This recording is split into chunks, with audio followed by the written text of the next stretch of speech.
যুক্ত হচ্ছেন সহকর্মী তরিকুল ইসলাম।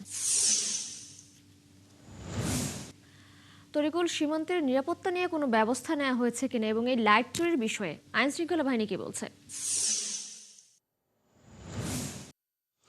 হ্যাঁ তিশা, সীমান্ত এলাকায় কিন্তু নিরাপত্তা নিশ্চিতের জন্য কিন্তু বিজিবি কাজ করছে। তারা কিন্তু তাদের নিয়মিত টহল কিন্তু অব্যাহত রাখছে। তবে এই যে পাহাড়ি এলাকায়, সে পাহাড়ি এলাকায় কিন্তু বন্য হাতির একটি তাণ্ডব রয়েছে, যেটা 42 কিলোমিটার যে সীমান্ত এলাকা শেরপুরের, এই পুরো এলাকায় বিস্তৃত। আরেকটা বড় বিষয় হচ্ছে তিশা, যেটা হচ্ছে সীমান্তে কিন্তু মাদক চোরাচালান এবং অন্যান্য যে চোরাচালানের একটি বড় প্রবণতা বা অভিযোগ আছে। এটা প্রতিনিয়তই হয়।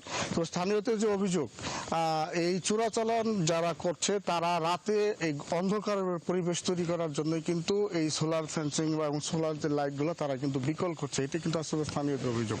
তবে আমরা আইন শৃঙ্খলা রক্ষাকারী বাহিনী এবং স্থানীয় প্রশাসন এবং জনপ্রতিনিধির সাথে কথা বলেছি। একটা সোলার যে প্রকল্প ছিল, সেই সোলারের কিন্তু সমস্ত লাইট অন্যান্য সরঞ্জাম যা আছে সব কিন্তু একদম বিকল এবং নষ্ট এবং চুরি হয়ে গেছে, এবং তারা দ্রুত সময়ের মধ্যে কিন্তু এই লাইন আবার নতুন করে মেরামত এবং আরো অন্যান্য জায়গায় নতুন লাইট প্রতিস্থাপনের কিন্তু তারা ব্যবস্থা নিবে বলে কিন্তু আমাদেরকে জানিয়েছে। স্থানীয়রা আরেকটা জিনিস আমাদের যেটা জানিয়েছে, যে হাতির যে উপদ্রব রক্ষা করার জন্য কিন্তু ইআরটির একটি টিম রয়েছে। এই ইআরটি সদস্যরা রাতে হাতির আক্রমণ শুরু হলে স্থানীয়দের সচেতন করা যে কাজটা তারা কিন্তু করে, যার কারণে এই অন্ধকার ঘুটঘুটে পরিবেশের কারণে তারা কিন্তু এই কার্যক্রম কিন্তু ব্যাহত হচ্ছে। এছাড়া এবং চোরাচালান কিন্তু প্রতিরোধ হচ্ছে না, আরো বরঞ্চ বাড়ছে।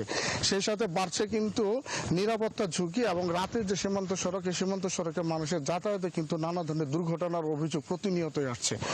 তবে স্থানীয় প্রশাসন দ্রুত সময়ের মধ্যে পরিকল্পনা গ্রহণ করবে এবং টেকসই কিভাবে এইটার লাইটগুলো যে মেরামত করা যায় এবং যেন বিকল না হয়, সেই ধরনের ব্যবস্থা তারা আমাদের নিবে বলে আমাদেরকে জানিয়েছে।